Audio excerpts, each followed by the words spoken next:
1997 में Robert Kiyosaki ने एक बुक लिखी। इस बुक ने आते ही मार्केट में धूम मचा दी और बन गई एक best selling book. Robert Kiyosaki के दो पिता थे, एक तो उनके रियल फादर जिनको वो पुअर डैड कहते हैं यानी कि गरीब पिता, और एक उनके फ्रेंड माइक के पिता जिनको वो मुंह बोला पिता मानते हैं और उन्हें वो रिच डैड कहते हैं। उनके रियल फादर काफ़ी पढ़े लिखे हैं और एक कॉलेज में प्रोफेसर है, लेकिन उनकी पूरी ज़िंदगी में पैसों को लेकर बहुत ज़्यादा स्ट्रगल रहा। यही वजह है कि रॉबर्ट उन्हें पुअर डैड कहते हैं। और वहीं दूसरी तरफ उनके मुंह बोले पिता जो कि कम पढ़े लिखे हैं, फिर भी वो एक बहुत ही कामयाब इंसान है, एक अच्छे बिजनेसमैन है। इसी वजह से रॉबर्ट उन्हें रिच डैड कहते हैं।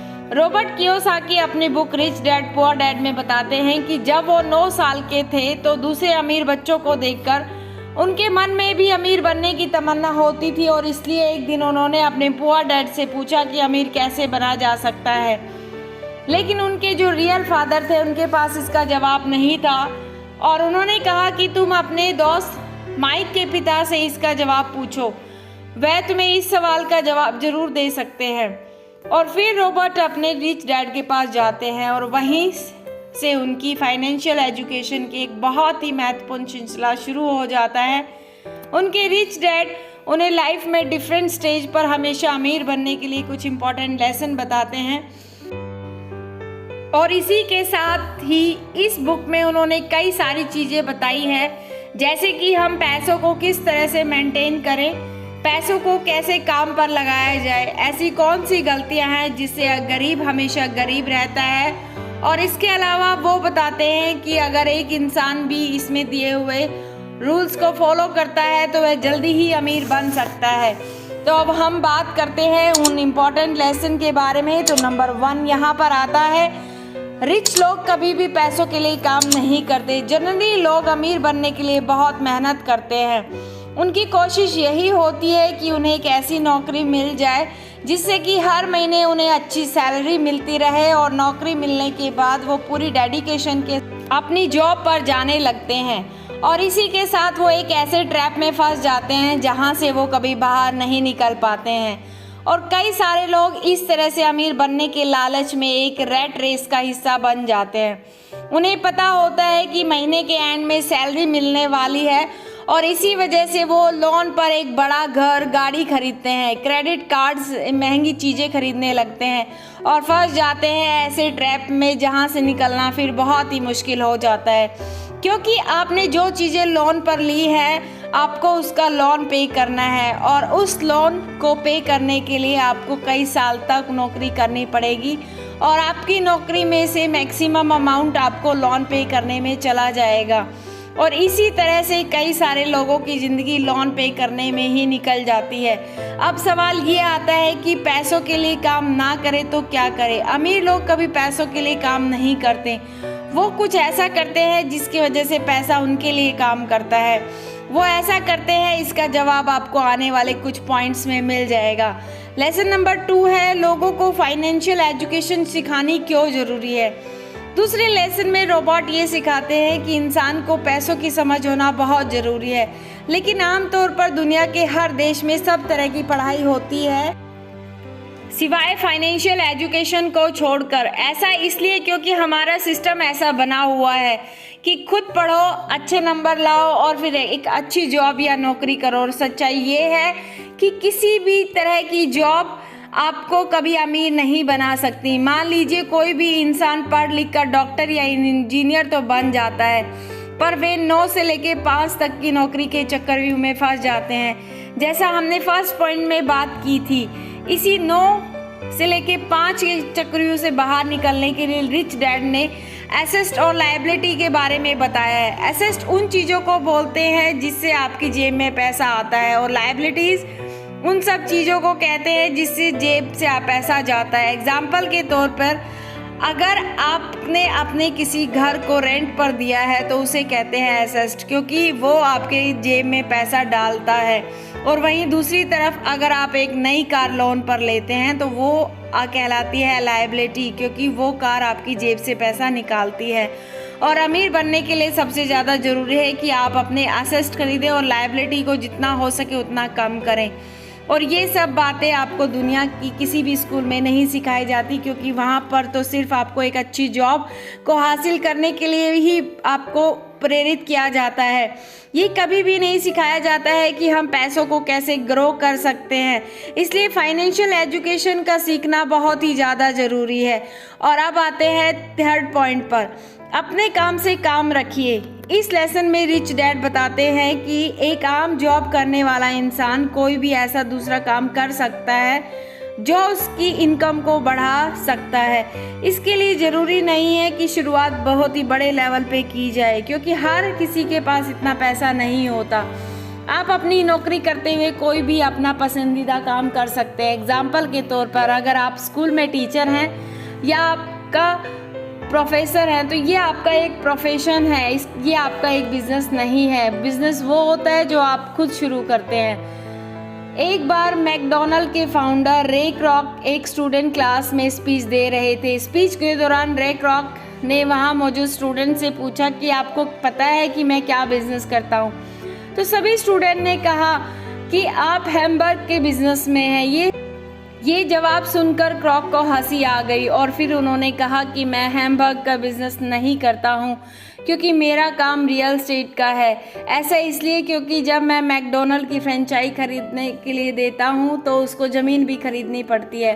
तो हुआ ना रियल एस्टेट का बिजनेस। और आप आज खुद देख लीजिए कि वर्ल्ड में मैकडॉनल्ड का जो रियल एस्टेट का काम है वो सबसे बड़े एम्पायर पे खड़ा हो गया है। तो रिच डैड रॉबर्ट को सिखाते हैं कि ज़्यादातर लोग बाकी सब के लिए काम करते हैं पर खुद के लिए नहीं करते हैं। इसलिए इंसान को चाहिए कि अपना फोकस खुद पर करे। इसलिए इसका मतलब यह है बिल्कुल नहीं है कि आप अपनी नौकरी छोड़ दीजिए। तो वो ये कहना चाहते हैं कि आप अपनी नौकरी के साथ साथ अपने एसेट्स बनाने पर भी फोकस करें। नेक्स्ट लेसन यहाँ पर आता है, सीखने के लिए काम करें ना कि पैसों के लिए। रॉबर्ट कियोसाकी अपनी बुक में बताते हैं कि एक बार सिंगापुर में उनका इंटरव्यू एक फीमेल जर्नलिस्ट ने लिया था और उन्हें यह बताया कि उनका सपना भी एक बेस्ट सेलिंग राइटर बनने का था, लेकिन वो नहीं पूरा हो पाया। हालांकि उस महिला का लिखने का तरीका काफ़ी अच्छा था और रॉबर्ट ने उसके कई सारे लेख पढ़े भी थे और इसलिए रॉबर्ट ने उस महिला को सेल्फ सेल ट्रेनिंग का कोर्स करने की राय दी। लेकिन यह सुनकर वो महिला काफ़ी नाराज़ हो गई, क्योंकि वह बहुत ज़्यादा पढ़ी लिखी हुई थी और उसके पास इंग्लिश लिटरेचर में मास्टर डिग्री थी। उसके हिसाब से सेल का काम सीखना उसके स्टैंडर्ड का नहीं था। रॉबर्ट कहते हैं कि दुनिया कई सारे पढ़े लिखे स्मार्ट लोगों से भरी हुई है, लेकिन पॉइंट यह है कि पैसा कमाने के लिए सिर्फ टैलेंट की ज़रूरत नहीं होती। आपको यह पता होना चाहिए कि आप उस टैलेंट को बुनकर अपना एम हासिल करें, और जब तक आप ये नहीं जान पाओगे तब तक आपका सारा टैलेंट बेकार है। और उसी लड़की की तरह कई सारे लोग सीखने के लिए काम नहीं करते। अगर वो महिला सेल्स ट्रेनिंग सीख ले, हो सकता है कि वो सबसे बेस्ट सेलिंग राइटर बन जाए, लेकिन वो नहीं सीखती है और इसलिए गरीब हमेशा गरीब ही रहता है और अमीर लोग सीखने के लिए काम करते हैं, इसलिए वो अमीर बन जाते हैं। रॉबर्ट ये बताते हैं कि जो उनके पुअर डैड थे उन्हें हमेशा अपनी नौकरी की चिंता रहती थी, लेकिन जो उनके रिच डैड थे वो सीखने पर ज़्यादा जोर देते थे, क्योंकि उनका मानना था कि अमीर बनने के लिए ज़िंदगी में कई सारी चीज़ें सीखनी पड़ती है और यही इन दोनों में ज़्यादा फ़र्क था। लेसन नंबर 6, रुकावटें और बाधाओं को पार करना। रॉबर्ट बताते हैं कि कई सारे लोग को पैसों की समझ तो होती है, लेकिन फिर भी वह उस रास्ते में आने वाली रुकावटों और बाधाओं से डर जाते हैं, जिसकी वजह से उनके एसेट्स जो है वो ज़्यादा नहीं बढ़ पाते हैं। रॉबर्ट ने उनमें 5 ऑब्स्टिकल बताए हैं। पहला है डर। दुनिया का कोई भी इंसान हो, उसे पैसों का नुकसान तो बुरा लगता ही है। पैसों को गंवाने का डर अमीरों को भी बहुत ज़्यादा होता है, लेकिन प्रॉब्लम यह है कि पैसों का नुकसान होने के बाद उस कंडीशन से निपटा कैसा जाए। इम्पोर्टेंट यह है कि आप अपने फेलियर को किस तरह से लेते हैं। अमीर और गरीब के बीच में सबसे बड़ा डिफरेंस यही होता है कि वो अपनी असफलता का मुकाबला किस तरह से करते हैं। सेकंड ऑब्स्टिकल है डाउट। पैसों को इन्वेस्ट करते समय हमारे मन में डाउट होता है, जो कि हमें जो है जाम कर देता है। हर किसी के मन में सवाल होता है कि अगर मेरे इन्वेस्टमेंट किया हुआ पैसा डूब जाएगा तो क्या होगा अगर सब कुछ मेरे बनाए हुए प्लान के अकॉर्डिंग नहीं हुआ। तो इस तरह के सवाल और डाउट हमेशा जो है हमारे अंदर डर पैदा करते हैं। हम जिस भी काम करने की सोचते हैं वो नहीं कर पाते हैं और इसी तरह से हजारों मौके हमारी आंखों के सामने से गुजर कर चले जाते हैं और हम देखते रह जाते हैं।